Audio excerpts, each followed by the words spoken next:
Bismillahirrahmanirrahim. Alhamdulillahi rabbil alamin.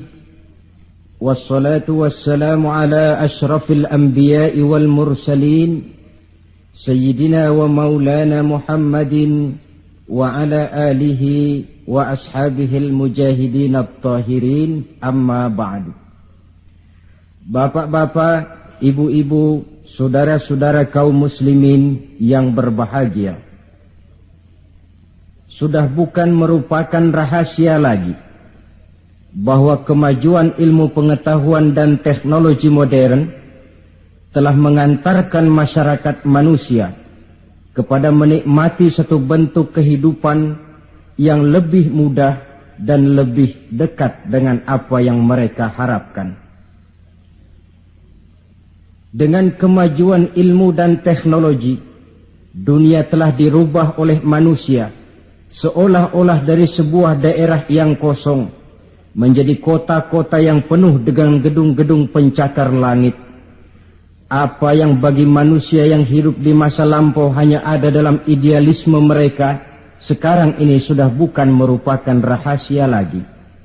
Orang telah bertandang ke bulan, dan mungkin dalam beberapa tahun yang akan datang mereka akan mendarat pula di planet-planet lainnya.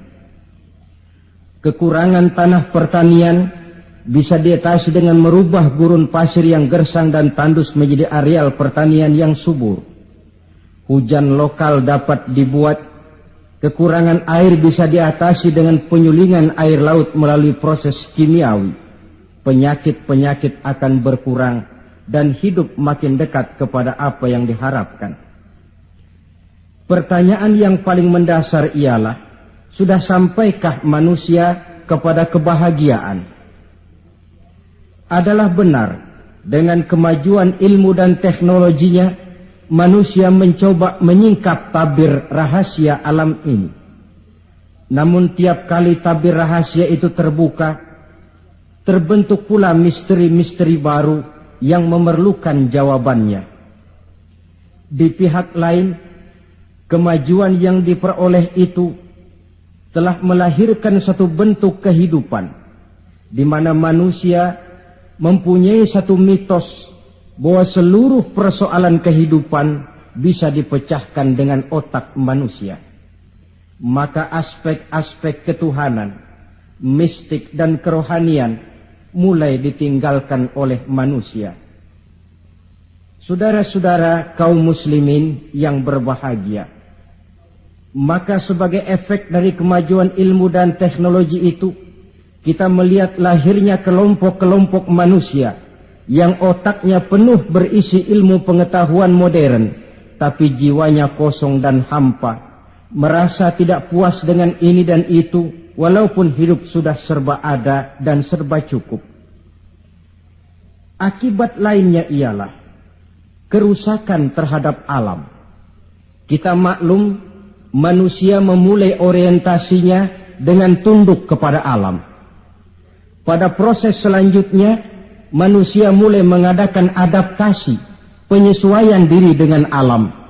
Dan selanjutnya, manusia mulai mengadakan eksplorasi, penundukan kepada alam, memanfaatkan alam untuk menunjang kebahagiaan yang mereka dambakan. Akibatnya, penggunaan sumber daya alam yang melampaui batas sering merusak alam itu sendiri. Kita ambil satu contoh misalnya. Akibat meningkatnya penggunaan bahan bakar dan penggunaan bahan kimia, maka terjadilah pencemaran udara. Yang ini akan menyebabkan terjadinya hujan asam, yang menyebabkan matinya plankton dan organisme akuatis air.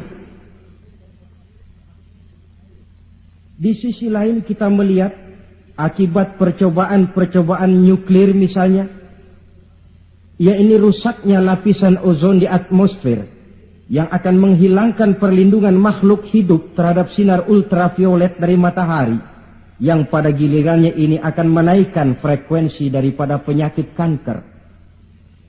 Ketidakseimbangan alam sering timbul sebagai dampak dari penggunaan sumber daya alam yang berlebihan.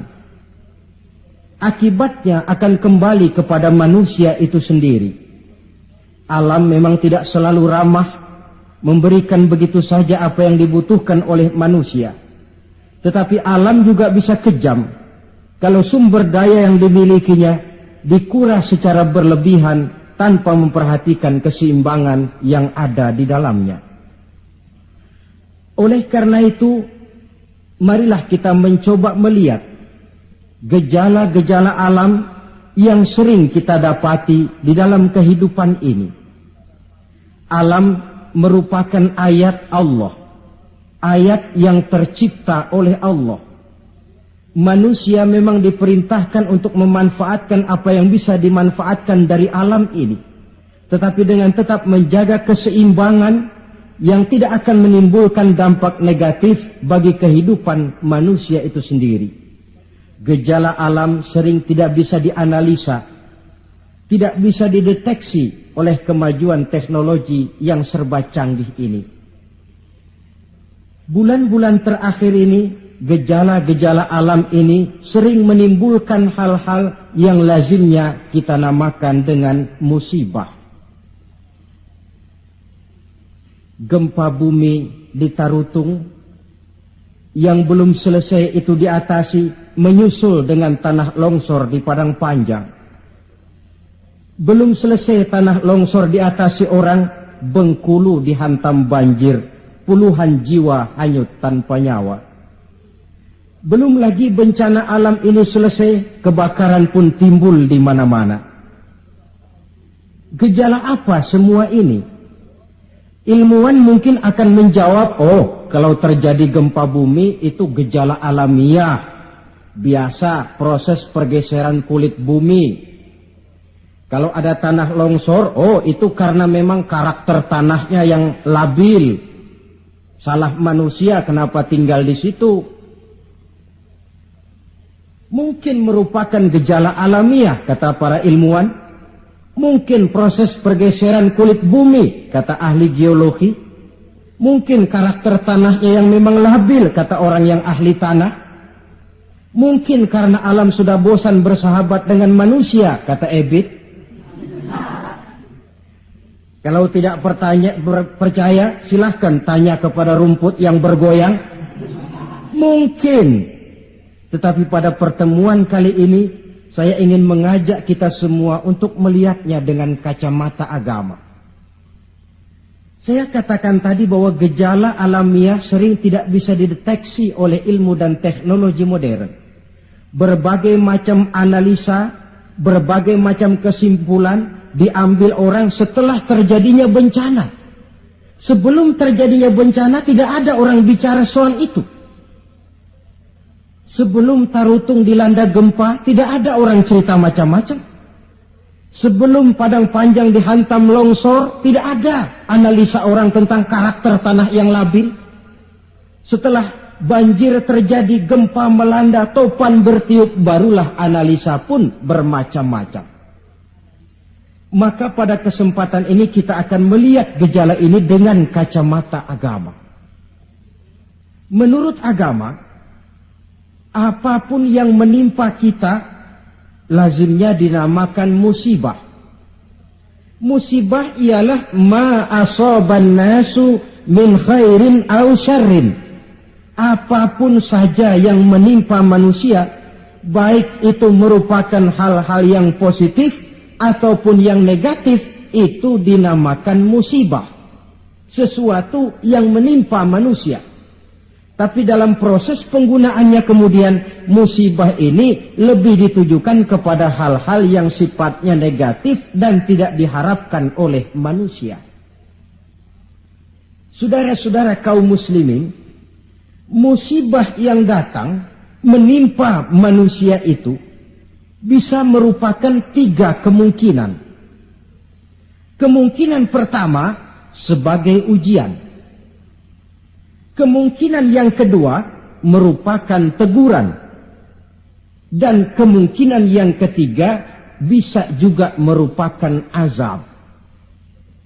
Jadi kalau datang musibah menimpa kita, hal pertama yang harus kita teliti, ini ujian atau teguran atau merupakan azab. Kalau musibah itu menimpa orang-orang yang beriman, petani yang rajin sujud tapi sawahnya dihantam wereng, peladang yang rajin beribadah tapi kebun jambunya dimakan ulat misalnya, itu merupakan ujian. Sebaliknya, seorang mukmin yang gemar melakukan dosa lalu mendapat musibah, itu merupakan teguran agar dia kembali ke jalan yang benar. Sedangkan kalau orang kafir yang mendapat musibah, itu merupakan azab pada kehidupan di dunia ini. Syukurlah kalau musibah yang menimpa kita merupakan ujian. Sebab musibah yang merupakan ujian ini, jikalau kita jalani dengan lapang dada, tetap bertawakal kepada Allah, akan memberikan pahala kepada kita. Apa saja musibah yang merupakan ujian itu? Dalam surah Al-Baqarah ayat 155, Allah subhanahu wa ta'ala menjelaskan, A'udzu billahi minasyaitonir rajim. وَلَنَبْلُوَنَّكُمْ بِشَيْءٍ مِّنَ الْخَوْفِ وَالْجُوعِ وَنَقْصٍ مِّنَ الْأَمْوَالِ وَالْأَنْفُسِ وَالثَّمَرَاتِ. Dan pasti, kata Allah, ada lamu taukid di sini, dan pasti kami akan menguji kamu. Dengan apa? بِشَيْءٍ مِّنَ الْخَوْفِ, dengan sebagian kecil dari rasa takut. Rasa takut yang tidak beralasan itu merupakan musibah. Musibah yang ujian buat orang-orang yang beriman. Kadang dalam hidup ini kita dihinggapi rasa takut. Yang kaya takut jatuh miskin. Yang berpangkat berkedudukan tinggi takut kalau jatuh lagi. Takut pensiun. Takut dan paling akhir takut mati. Bisyai'im minal khauf, kami coba, kami uji kamu dengan sebagian kecil daripada rasa takut. Wal ju', dan rasa lapar.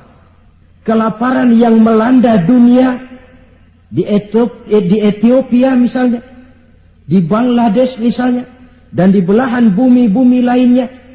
Timbul pertanyaan, di negara-negara komunis itu jelas orangnya tidak bertuhan semua. Tapi jarang yang kedengaran kelaparan. Apa ini? Inilah ujian buat orang-orang yang beriman. Sebagian kecil dari rasa takut dan rasa lapar. Wa naqsim minal amwal, kekurangan harta. Entah kemalingan, entah kebakaran, entah banjir yang menyebabkan rusaknya harta benda, wasamarat, dan kekurangan buah-buahan, panen tidak jadi, musim panas berkepanjangan, wereng ngamuk, ulat melanda. Ini merupakan musibah yang ujian. Menghadapi ujian semacam ini, Allah menjelaskan dalam kalimat berikutnya, wabasyiris sabirin, dan gembirakanlah orang-orang yang sabar menghadapi ujian tadi itu. Siapa sih orang yang sabar itu?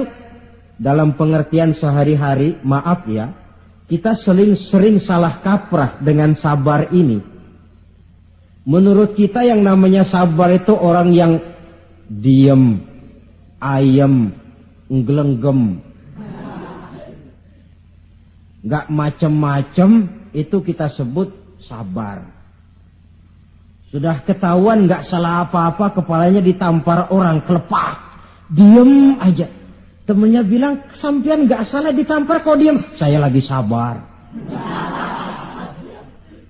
Oh, saya kira sabar yang begini ini sabar yang salah pasang. Siapa sih orang yang sabar ini? Ayat selanjutnya menjelaskan, ini yang disebut tafsirul ayat bil ayat. Ayat mentafsirkan ayat. Siapa orang yang sabar itu? Alladzina iza asabathum musibah qalu inna lillahi wa inna ilaihi raji'un. Orang yang sabar ialah orang yang kalau mereka kena musibah, mendapat kesulitan, kesukaran, mereka sadar kembali kepada prinsip inna lillahi wa inna ilaihi raji'un. Sesungguhnya kami berasal dari Allah dan sesungguhnya kami akan kembali kepada Allah. Bukan ucapannya, tapi penghayatannya yang terpenting dalam kehidupan. Kalau ini yang jadi basis kehidupan, rasa takut tidak perlu ada dalam hidup ini. Walaupun kekurangan harta, kekurangan buah-buahan, kena musibah lapar, tidak perlu ada rasa takut. Kenapa? Kita sadar segalanya datang dari Allah, akan kembali menghadap Allah. Kalau kita punya jabatan tinggi, tidak takut diberhentikan, tidak takut pensiun. Kenapa? Sadar. Dulu pun waktu saya lahir ke dunia, saya enggak bawa jabatan apa-apa. Kalau sekarang harus pensiun atau diberhentikan, inna lillah wa inna ilaihi raji'un. Terlahir pun ke alam ini, tidak ada saya menyandang pangkat. Kan tidak ada bayi lahir di pundaknya lalu jadi kopral. Tidak ada. Inna lillah wa inna ilaihi raji'un. Kalau satu saat dia kehilangan harta yang dicintainya, dia sadar lalu kembali. Dulu pun ketika lahir ke alam ini, tidak ada harta yang saya bawa, telanjang saya lahir ke alam ini.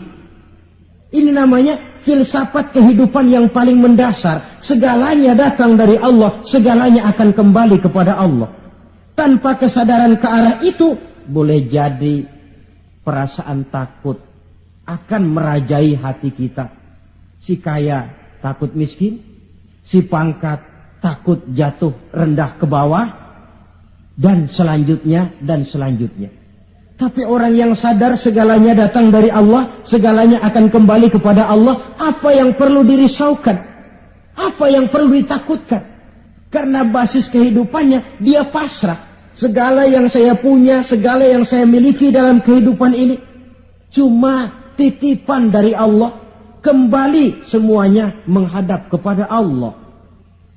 Ma'asyiral muslimin rahimakumullah. Itulah sebabnya seorang muslim setiap mendapat musibah, dia harus mengucapkan inna lillah wa inna ilaihi raji'un.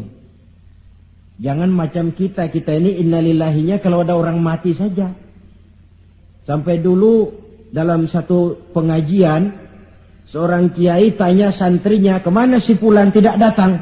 Kata temannya, si fulan sakit kiai. Kata kiai, inna lillah wa inna ilaihi raji'un.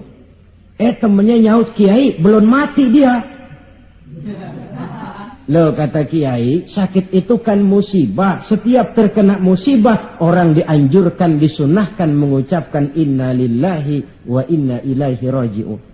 Jadi bukan cuma ucapan bibir yang tidak berakar ke hati, tetapi ucapan bibir yang berakar ke hati lalu diterjemahkan dalam kehidupan. Segalanya datang dari Allah, segalanya pun akan kembali kepada Allah. Marilah kita lihat dalam kehidupan akibat tidak sadarnya orang kepada inna lillahi. Gejalanya dalam kehidupan modern ini kan bisa kita lihat. Berapa banyak orang-orang yang tadinya sudah adil, berjuang hendak menegakkan keadilan, tapi di tengah jalan dia bisa berbalik menjadi orang yang justru menginjak-injak keadilan. Berapa banyak orang-orang yang tadinya sudah benar, ingin memperjuangkan kebenaran, di tengah jalan berbalik menjadi orang yang hanya mau benar sendirian, walaupun tidak benar bagi orang lain. Dan berapa banyak orang-orang yang tadinya sudah rela mengorbankan kepentingan pribadi demi kepentingan orang banyak, tapi di tengah jalan dia berbalik menjadi orang yang tidak segan-segan mengorbankan kepentingan orang banyak demi kepentingan pribadi, keluarga, dan golongannya saja. Tepat benar sindiran Allah dalam satu ayat, wa iza massal insana ad-durru da'ana li janbihi aw qa'idan aw qa'iba. Apabila manusia sedang ditimpa oleh kesulitan, mereka berdoa kepada kami, mohon agar kesulitannya diangkat oleh Allah. Doa itu diucapkannya dalam keadaan berdiri, pada waktu berbaring, dalam segala posisi mohon kepada Allah. Falamma kasyafna anhu durrahu, tapi manakala kesulitan yang menimpa mereka sudah kami angkat, kami hilangkan, marra ka'allam yad'una ila durrin massahu, mereka berjalan dengan sombongnya seolah-olah belum pernah minta tolong kepada kami sebelumnya. Ini gejala manusia sekarang. Kalau kepepet, ya Allah. Dihantam banjir, Allah. Ada kebakaran, Allah. Kena bumi gempa, Allah. Dalam keadaan normal, Allah pun dicampakkan dalam kehidupannya. Na'udzubillah, summa na'udzubillah. Saudara-saudara kaum muslimin yang berbahagia, di zaman Rasulullah sallallahu alaihi wasallam ada seorang sahabat bernama Sa'labah bin Hatib al-Ansari. Dia orang miskin, tetapi kemiskinannya tidak menghalangi ibadahnya kepada Allah. Salat jamaah tidak pernah ditinggal. Di mana ada Rasul, di situ ada Sa'labah. Cuma Sa'labah ini model. Tiap selesai salat langsung pulang. Tidak wirid, tidak zikir, tidak doa. Jadi kalau sahabat yang lain selesai sholat, Allahumma antas salam, ini Sa'labah malah Allahumma lantas jalan. Tiap selesai sholat.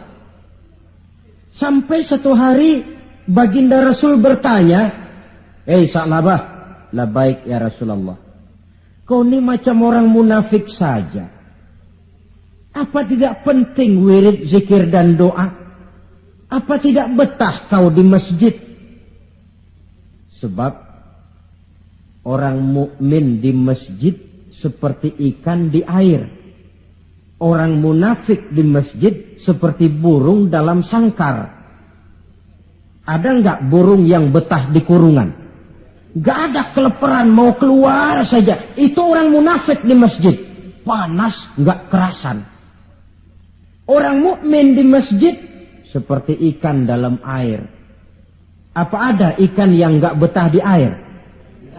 Ada. Ikan mau mati. Ya kalau ikan sudah enggak betah di air kan ikan mau mati namanya. Kalau orang mukmin sudah enggak kerasan di masjid, jiwanya sudah mau mati itu. Kau ini macam orang munafik saja Sa'labah. Maafkan saya ya Rasulullah. Kenapa? Saya bukan tidak betah di masjid. Lalu bukan pula menganggap doa, wirid dan zikir itu tidak penting. Lalu apa pasalnya? Saya ini orang miskin ya Rasulullah. Saya punya kain satu-satunya, berdua sama istri saya. Jadi waktu saya sholat di maghrib di masjid, istri saya di rumah nungguin giliran kain. Maka saya cepat-cepat pulang, aplusan kain. Oh ini kan kere ini. Oh begitu ya. Lalu gimana? Sekarang gini saja ya Rasul. Ini sudah kadang ditanya. Kemarin-marin saya mau minta sendiri, malu. Ini sudah kadang ditanya lah, saya berani. Gimana? Tuankan Rasul. Lalu namanya Rasul kan doanya jarang meleset. Jadi tolonglah doakan kepada Allah supaya saya jadi orang kaya. Kalau saya kaya ya Rasul, saya punya kain sendiri, istri punya kain sendiri, asyik saya ibadah, saya akan wirid, saya akan zikir, saya akan tenang di masjid. Biasa, omongan orang belum punya duit. Itu selalu begitu. Sa'labah, kata Rasul, labaik ya Rasulullah. Qalilun tuaddi syukrahu khairun min kasirin la tutiquhu. Sedikit kamu syukuri itu lebih baik daripada banyak tapi kau tidak kuat bawanya. Sedikit kamu syukuri nanti Allah tambah ketimbang banyak tapi kau tidak kuat membawanya, apa gunanya? Kalau memang cuma gelas secangkir dituangi air satu ember pun lebihnya akan jadi mubazir. Tahu dirilah kita. Begitu ya. Oh ya sudah kalau begitu pulang Sa'labah. Besoknya bertemu lagi dengan Rasul. Bagaimana Sa'labah? Sudah ya Rasul. Sudah apa? Sudah saya pikir-pikir. Lalu? Ya syukur sih syukur. Cuma saja kalau kain satu berdua rasa-rasanya repot juga awak nih nak bersyukur. Jadi bagaimana? Sudahlah ya Rasul, doakan saja saya jadi orang kaya lah. Sa'labah, saya ya Rasul. Kau ini kan orang Islam toh? Iya. Nah, orang Islam itu yang jadi contoh siapa? Tuhan ya Rasulullah. Betul? Betul. Kau lihat saya kaya enggak? Enggak. Kenapa minta kaya? Iya ya. Iya, pulang. 2 kali knock out. Hari ketiga datang lagi dia ke masjid nekat. Ya Rasulullah, gimana Sa'labah? La in atani Allahu min fadlihi la usaddiqanna wa la akunanna minas salihin. Kalau Allah memberikan rezeki kepada saya, kalau saya jadi orang kaya ya Rasul, pokoknya saya akan jadi orang soleh, tekun ibadah, wala a'ti kulladzi haqqin haqqah. Akan saya berikan tiap orang haknya. Pokoknya kalau saya kaya, sip dah. Omongan orang belum kaya memang begitu. Saudara-saudara, kata Rasul, Sa'labah yang benar. Benar. Yakin? Yakin. Janji ya? Janji. Mari saya baiat. Selesai baiat didoakan oleh baginda Rasul. Allahumma rzuq Sa'labah. Ya Allah berikan rezeki kepada Sa'labah. Selesai didoakan, Sa'labah dihadiahkan seekor kambing oleh baginda Rasul. Kambing perempuan, sedang hamil. Malah nggak ada suaminya lagi. Ya nggak apa-apa kambing. Saya ini cerita kambing. Kambingnya hamil nggak ada suaminya. Kambing. Yang orang jangan tersinggung loh. Saya ngomong kambing. Sa'labah, kau bawa pulang kambing ini. Kau pelihara. Mudah-mudahan membawa berkah. Baik ya Rasul. Dibawa pulangnya kambing itu, dirawatnya baik-baik. Lalu lahiran kambing itu. 1 jadi 2. 2 jadi 3. 3 lahir lagi jadi 5. 5 jadi 7. 7 jadi 10. 10 jadi 15. Makin lama makin banyak kambingnya. Makin sibuk. Datang sholat mulai terlambat. Kalau tadinya belum azan sudah datang ke masjid, sekarang sudah qomat baru nongol. Lambat laun sholat 5 waktu tidak kelihatan di masjid. Kelihatan cuma Jumat saja. Itu pun kalau khatib sudah naik mimbar dia baru datang. Rasul bertanya, kemana Sa'labah? Sibuk ya Rasul, kambingnya makin banyak sekarang, ngembalaknya keluar kota. Ya wailah Sa'labah. Aduh, kasihan Sa'labah. Aduh, celaka Sa'labah. Sampai Jumat pun tidak kelihatan di masjid. Kelihatan paling-paling cuma Idul Fitri sama Idul Adha. Sholat tahunan. Nah, kemudian sampai waktunya di mana umat Islam diwajibkan membayar zakat. Rasul mengutus utusan, datangi Sa'labah, minta zakatnya. Ketika didatangi ini, Sa'labah berkata, ma hadhihi illal jizyah. Ini jizyah. Saya tidak wajib zakat. 2 kali sampai 3 kali. Dia tidak mau bayar zakatnya. Kata Rasul, cukup. Jangan didatangi lagi. Kemudian turunlah ayat. Wa minhum man ahadallaha la in atani Allahu min fadlihi la usaddiqanna wa la akunanna minas salihin. Di antara mereka ada yang berjanji kepada Allah, kalau diberikan rezeki akan bersedekah dan akan jadi orang baik-baik. Tapi setelah diberikan rezeki mereka berpaling dan lupa dengan janjinya. Ayat ini disampaikan orang kepada Sa'labah. Sa'labah baru saja turun ayat bunyinya begini-begini. Rasanya ayat ini nyindir sampean ini. Ah, enggak ah. Habis siapa lagi yang punya mental macam ini? Dia sadar. Cepat-cepat dia datang menghadap baginda Nabi, hendak bayar zakat. Kata Rasul, cukup Sa'labah. 3 kali utusanku datang, kau tidak mau bayar, sekarang bawa pulang lagi. Sampai Rasul wafat. Akhirnya Sa'labah mengalami kebangkrutan di zaman Sayyidina Utsman bin Affan. Tengoklah riwayat Sa'labah ini. Ketika diuji dengan kemiskinan, dia lulus. Rajin ibadah, dekat dengan Rasul. Tapi ketika diuji dengan kekayaan, dia lupa diri dan jatuh menjadi orang yang bakhil. Saudara-saudara, itulah sebabnya kita berharap mudah-mudahan bencana yang menimpa bangsa kita akhir-akhir ini, entah itu merupakan gempa di Tarutung, tanah longsor di Padang Panjang, banjir di Bengkulu, kebakaran di Pasar Mercubuana, Medan, kebakaran di Pasar Anyar, Bogor, kita berharap itu merupakan ujian saja. Ujian yang harus kita terima dengan sikap mental inna lillah wa inna ilaihi raji'un. Segalanya datang dari Allah, kembali kepada Allah. Lalu apa manusia ini? La haula wa la quwata illa billahil aliyyil azim. Nah, ini musibah pertama.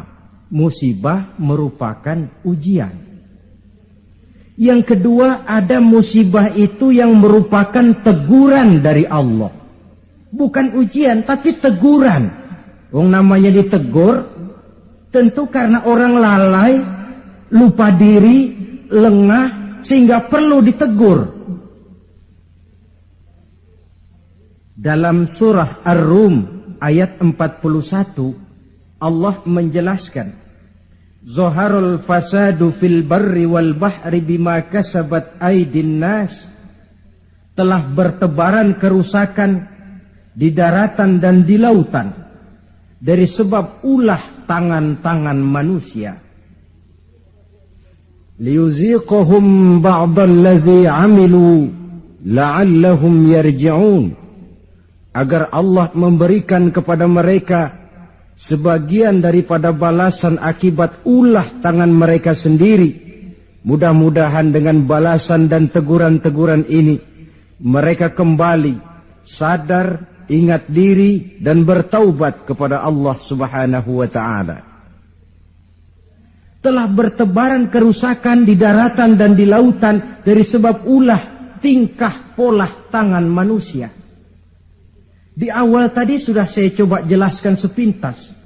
Kemajuan ilmu dan teknologi modern ternyata tidak selamanya punya dampak positif.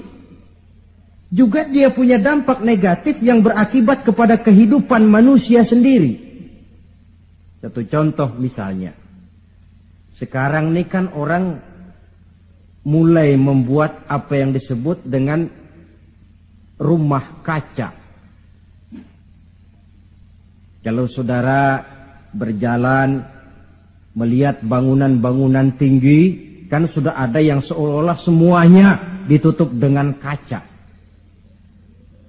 Memang di lain pihak akan mengurangi penggunaan sumber daya alam yang baku, tapi di lain pihak rumah kaca ini akan menaikkan suhu udara. Akibatnya permukaan air laut akan naik karena mengembangnya air laut. Dan jangka panjangnya melelehnya es di kutub. Akibatnya kota-kota yang berada di pantai-pantai yang rendah banyak mengalami erosi dan pencemaran air. Misalnya Jakarta, Bangkok, New York. Tahu New York? Pernah ke New York? Ke New York belum pernah? Sama.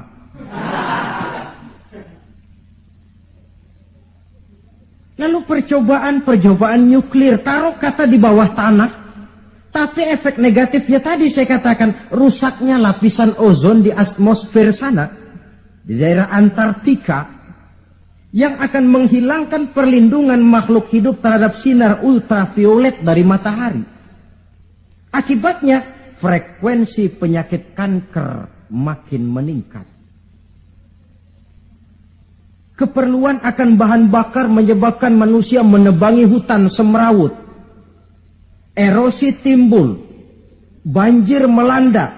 Di lain pihak gurun-gurun Sahara makin meluas. Sedangkan dunia, bumi yang kita tinggali ini bukan satu wujud yang tanpa batas. bertebaran kerusakan di daratan dan di lautan akibat ulah tangan-tangan manusia sendiri. Kemajuan ilmu dan teknologi modern yang mengabaikan proses keseimbangan alam. Sunnatullah kata kita orang beragama. Hukum alam kata orang sekuler. Natural of law katanya, bahasa kerennya. Akibatnya manusia sendiri yang merasakannya. Maka musibah-musibah yang datang ini teguran. Manusia, jangan terlalu mengeruk sumber daya alam. Hai manusia, sadar bahwa kemampuanmu terbatas. Hai manusia, ilmu dan teknologi itu merupakan sedikit sekali dari ilmunya Allah. Tidak wajar lalu meloncat menjadi angkuh dan sombong karena temuan-temuan yang didapatinya di dalam penelaahan ilmiahnya. Ini bencana musibah yang merupakan teguran. Atau di dalam satu masyarakat yang maksiatnya merajalela. Yang ma'ruf jalan, tapi yang munkar juga jalan. Artinya 50-50. Majelis taklim ramai, majelis judi pun makmur. Pondok pesantren hidup, tapi juga tempat-tempat maksiat berjalan. Keseimbangan ini memerlukan teguran. Dan teguran itu sesungguhnya tidak hanya dalam bentuk bencana alam, tapi juga secara pribadi yang ada dalam diri kita.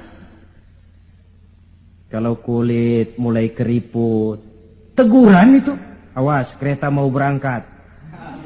Jangan tua-tua keladi nak, makin tua makin menjadi. Sadarlah diri. Kalau uban sudah bertabur, kalau pandangan sudah lamur, kalau pendengaran sudah kabur, kalau makan pun cuma kuat makan bubur, tandalah tuh sudah dekat ke lubang. Awas kereta mau berangkat. Teguran yang datang menimpa diri dalam bentuk yang luas, yang merupakan bencana alam, musibah, dan sebagainya. Ini bentuk yang kedua. Bencana merupakan teguran. Bentuk yang ketiga, ada bencana itu, musibah itu yang merupakan azab dari Allah. Dalam surah Ali Imran ayat 112, Allah subhanahu wa ta'ala menjelaskan, Duribat alaihimu zillatu aynama thuqifu. Dimanapun mereka berada, mereka akan ditimpa oleh kehinaan. Illa bihablim minallah wa hablim minan nas. Kecuali mereka yang teguh berpegang dengan tali Allah, agama ini, wa hablim minan nas, dan tali hidup bermasyarakat. Wa ba'u bighadabim minallah. Mereka akan mendapat murka dari Allah. Waduribat alaihimul maskana, juga ditimpakan kehinaan dan kerendahan kepada mereka. Apa penyebabnya? Dzalika biannahum kanu yakfuruna biayatillah wa yaqtuluna al-anbiya'a bighairi haqq. Dzalika bima 'asaw wa kanu ya'tadun. Ada 4 penyebabnya menurut Ali Imran ayat 112 ini. Kenapa ditimpakan kehinaan, kerendahan? Lahir di tengah negara Katulistiwa, bagaikan jamrut mutiara, daerahnya subur makmur, hijau ranau, gemah ripah loh jenawi. Tapi kadang-kadang tertimpa kelaparan, tertimpa ketakutan. Apa penyebabnya? 4 penyebab utama. Pertama, yakfuruna bi ayatillah. Mereka ingkar dengan ayat-ayat Allah.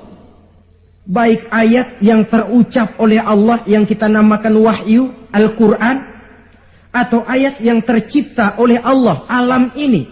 Mereka ingkar, mereka ambil manfaat dari alam, mereka kuras alam, tapi mereka tidak pernah syukur kepada Sang Pencipta alam.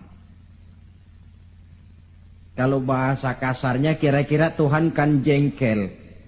Bumi gue aja lu manfaatin gue nya, lu gak mau sembah. Ingkar, kafir kepada ayat Allah. Itu yang mendatangkan musibah.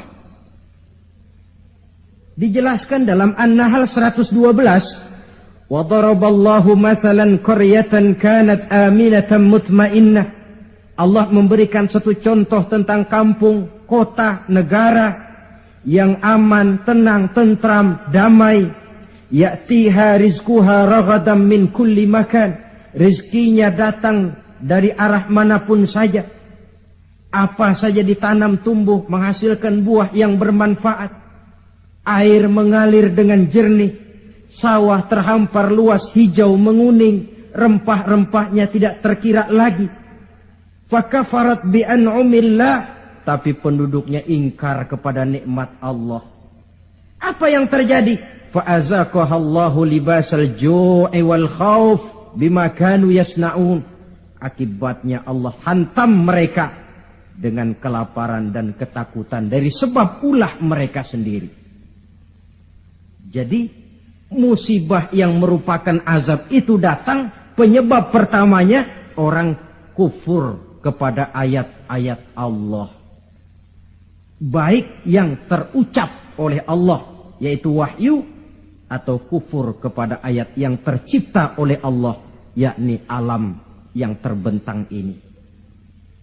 Penyebab yang kedua, wa yaqtulunal anbiya'a bighairi haqq. Mereka membunuh para nabi tanpa alasan yang benar. Membunuh nabi. Loh Pak, zaman sekarang kan nggak ada nabi, bagaimana kita mau membunuh nabi? Memang zaman kita tidak membunuh nabi secara fisik karena nabinya tidak ada. Tapi menginjak-injak ajarannya, meletakkan ajarannya di bawah rasio, itu kan sudah membunuh nabi. Buat apa kita agungkan namanya kalau kita injak ajarannya? Buat apa kita sebut dan kita sanjung dia kalau kita belakangi perintahnya? Membelakangi para nabi. Itu sudah pembunuhan kepada para nabi, pembunuhan gaya modern zaman kita sekarang ini. Muhammad itu manusia biasa. Sebagai manusia kan dia bisa salah. Karena itu yang mutlak cuma Quran. Hadis, sunnah itu bikinan Nabi saja, itu kan sejarah. Jadi sumber agama cuma Quran. Muncullah orang-orang yang ingkar sunnah. Itu kan juga membunuh Nabi. Wa yaqtulunal anbiya'a bighairi haqq. Sebab yang kedua. Adapun sebab yang ketiga, dzalika bima asaw. Perbuatan maksiat yang merajalela, dikerjakan terang-terangan. Agama memerintah amar ma'ruf nahi munkar kan, tapi yang dia kerjakan amar munkar nahi ma'ruf. Tebulak terbalik. Amar munkar nahi ma'ruf, yang munkar malah dianjurkan, yang ma'ruf yang baik-baik malah dicegah. Yang munkar dianjurkan, bahkan diberikan iming-iming akan mendapat hadiah sekian ratus juta, akan ini akan itu. Yang munkar diiming-iming, yang ma'ruf malah dihalang-halangi. Pengajian sulit, dakwah kadang-kadang mengalami posisi yang tidak diharapkan. Akibatnya, ya prinsip yang terbalik namanya amar munkar, nahi ma'ruf. Yang munkar diperintah, yang ma'ruf malah dicegah. Akibatnya, perbuatan munkar dikerjakan berterang-terangan. Malah belum lama ada orang yang mengusulkan supaya pemerintah membuka judi secara resmilah untuk menutup judi yang ngumpet-ngumpet ini. Kalau resmi, nanti bisa dikontrol katanya. Inna lillahi wa inna ilaihi raji'un. Yang sudah diputuskan untuk dilarang, dianjurkan supaya dibuka lagi. Dibuka, ditutup saja, ditutup dan dilarang saja, yang ngumpet-ngumpet masih banyak. Apatah lagi kalau dibuka berterang-terangan. Judi kronis, mabuk jadi kebanggaan, perbuatan zina sudah cerita harian. Malah yang aneh bin ajaib kadang-kadang terjadi sedarah sendiri. Ada bapak melalap anak kandungnya, ada anak kandung tidur sama ibunya. Kalau tidur biasa wajar, ini tidur-tidur. Allahu Akbar. Perbuatan maksiat yang merajalela mengundang azab. Yang keempat, penyebab yang keempat, wa kanu ya'tadun. Mereka benar-benar telah melampaui batas. Yang kaya melampaui batas menumpuk kekayaannya. Beli gunung, beli laut, beli langit kalau bisa. Ya'tadun, perbuatan yang melampaui batas. Nah, yang kita khawatir, kalau musibah yang menimpa ini merupakan azab, tinggal kita introspeksi dan mawas diri saja. Saya mendapat kesulitan, musibah ini kira-kira ujian, teguran, atau azab. Kalau musibah menimpa orang kafir, azab. Kalau dia menimpa orang baik-baik, ujian. Kalau dia menimpa orang baik yang berbuat dosa, teguran. Jadi jangan kita sholat saja tidak pernah, puasa tidak pernah, dapat musibah lalu bilang saya lagi diuji oleh Tuhan. Bukan diuji, itu lagi dikasih perskot. Panjer nih, perskot azab, kontannya di akhirat nanti. Saudara-saudara kaum muslimin yang berbahagia. Sebagai uraian penutup, apa kunci menghadapi musibah-musibah ini? Dilihat dari segi agama. Saya kemukakan sebuah hadis qudsi yang diriwayatkan oleh Imam Baihaqi dari Anas. Saya kutip dari kitab Mukhtarul Ahadits An-Nabawiyah. Allah Subhanahu wa taala berfirman dalam hadis qudsi ini, "Inni la ahammu bi ahlil ardi azaban." Kadang-kadang kata Allah, aku ingin mengirimkan azab kepada penduduk bumi ini. Jadi kalau logika kita, kalau melihat tingkah pola manusia ini aku gregetan kata Allah. Pengen aku tumpahkan saja azab kepada mereka, sudah biar habis semua. Inni la ahammu bi ahlil ardi azaban. Kadang aku ingin menghantam mereka dengan azab. Falamma nazartu ila ummari buyuti. Tapi kalau aku melihat, kata Allah, orang-orang yang memakmurkan rumahku. Siapa orang yang memakmurkan rumah Allah itu? Orang yang rajin memakmurkan masjid. Kalau aku lihat itu, kata Allah, wal mutahabbina fi, dan orang yang saling cinta mencintai karena aku, kata Allah. Wal mustaghfirina bil ashar, orang-orang yang melakukan istighfar mohon ampun kepada Allah baik pada waktu pagi maupun petang. Surifat saraftu azabi anhum, aku angkat azabku dari mereka. Jadi rupanya ini yang meredam murka Allah itu.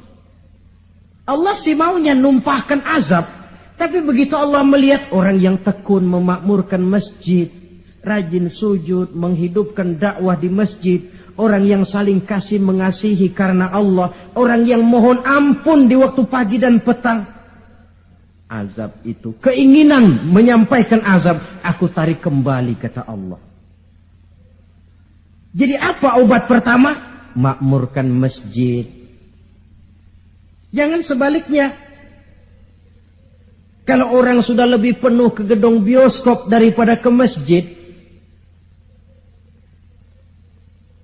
kalau orang sudah lebih menyukai hidup berfoya-foya ketimbang membantu fakir miskin, yatim piatu dan orang-orang tidak mampu, Kalau koran sudah jadi bacaan wajib, sementara Quran cuma sekedar hiasan rak di rumah, tidak ada lagi nanti yang dipandang-pandang Allah. Wal mutahabbina fi, orang yang cinta mencintai karena Allah. Wal mustaghfirina bil ashar, orang yang memohon ampun pada waktu siang dan malam, sore dan pagi. Ini yang meredam murka Allah. Jadi di antara yang harus kita lakukan di dalam memohon kepada Allah agar bencana musibah ini berkurang, apa jalannya? Salah satu di antaranya, pertama memakmurkan masjid. Yang kedua, kalau ngambil istilah yang lagi ngepop, memasyarakatkan istighfar dan mengistighfarkan masyarakat. Jangan cuma olahraga saja di masyarakat. Istighfar. Satu contoh pengalaman.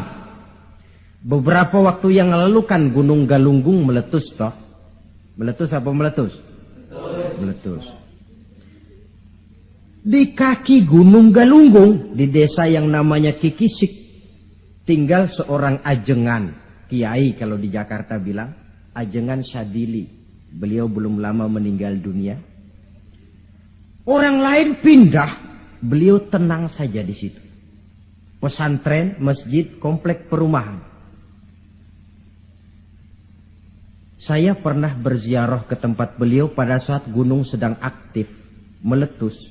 Saya tanya, Ajengan, apa ndak kepengen hijrah? Hijrah? Iya. Saya malah menganjurkan, kata beliau. Tapi hijrah yang saya anjurkan itu pindah dari maksiat kepada taat. Pindah dari jauh kepada Allah menjadi dekat dengannya. Pindah dari menentang Allah menjadi taat kepadanya.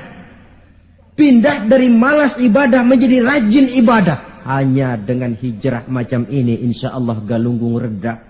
Sebab siapa sangka dia bakal meletus. Tidak diawasi. Tidak masuk gunung yang frekuensinya itu membahayakan dalam waktu singkat seperti Anak Krakatau atau Merapi. Tahu-tahu meletus. Dan letusannya cukup lama, memakan waktu 1 bulan lebih. Nggak, saya bilang Ajengan, maksud saya hijrah pindah tempat tinggal. Ini bahaya kelas 1. Kalau lahar jatuh habis ini. Lalu beliau membacakan satu ayat yang saya tercenung. Apa ayat yang beliau baca? Wa ma kana li nafsin an tamuta illa biiznillah. Tidak ada orang akan mati kalau bukan dengan izin Allah. Biar saya tetap di sini, kalau Allah tidak izinkan saya mati, insya Allah saya selamat. Lantaran yang ngomong kiai, ahli ibadah, saya setuju. Tapi kalau yang ngomong okem, biar saya di sini, kalau Allah nggak izinkan kan saya selamat. Alah, jangan bertingkah lah, pindah aja. Kita ini kan kadang-kadang tidak melihat makom ya, kedudukan di sisi Allah. Orang lain baca ini bisa begini ya, orang lain kiai, kita yang bukan kiai. Lalu mau ikut-ikutan. Nabi Ibrahim masuk ke api. Lalu ada ayat, ya narukuni bardan wassalaman ala Ibrahim. Hei api dingin, kamu selamatkan Ibrahim. Nabi Ibrahim, ya selamat, api dingin. Lalu kita masuk ke api baca ayat tadi, mateng.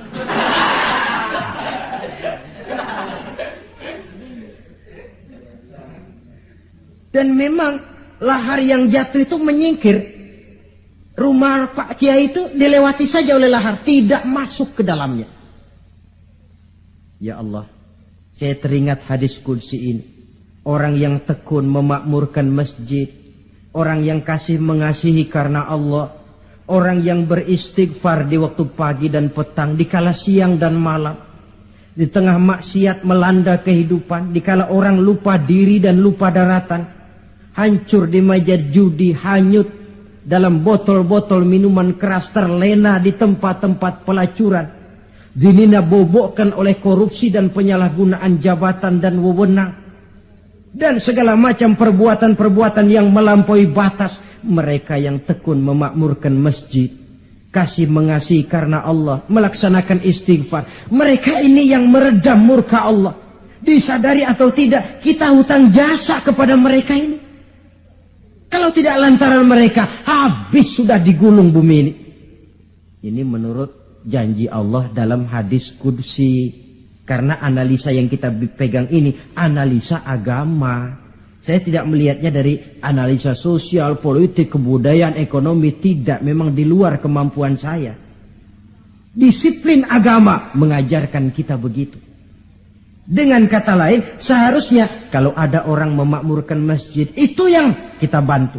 Kasih mengasihi karena Allah, itu yang kita dorong. Orang yang melaksanakan istighfar, itu yang kita dekati. Alhamdulillah ya, masih ada yang istighfar. Alhamdulillah ya, masih ada yang memakmurkan masjid. Jangan, alah orang gaek lah, orang tua kertu kerjanya cuma megang-megang tasbih saja. Apa sih bisanya? Cuma istighfar saja. Istighfar ini yang meredam murka Allah. Alah, kerjanya main di masjid mulu, taklim khutbah. Apa itu? Ini yang meredam murkanya Allah. Bahkan dalam hadis lain, laula suyukhun rukka wa bahaimun rutta. Kalau tidak karena orang tua yang rajin sujud, kalau tidak karena binatang melata yang mencari makan, kalau tidak karena bayi yang menyusui, la sabba alaihim azaban sabba. Akan aku timpakan azab kepada mereka sehebat-hebatnya. Bayi yang masih menyusui, yang masih bersih dari segala dosa, yang masih punya masa depan. Orang-orang tua yang rajin sujud kepada Allah. Ini peredam murkanya Allah. Jadi kesimpulan, di antara resep mengatasi musibah akhir-akhir ini, dari kacamata agama, pertama makmurkan masjid. Yang kedua tumbuhkan saling kasih mengasihi karena Allah. Yang ketiga memasyarakatkan istighfar dan mengistighfarkan masyarakat. Kaum muslimin, inilah saja yang kita bicarakan pada pertemuan kali ini. Semoga ada manfaatnya. Terima kasih atas segala perhatian. Mohon maaf atas segala kekurangan. Usikum wa nafsi bitaqwallah. Wassalamualaikum warahmatullahi wabarakatuh.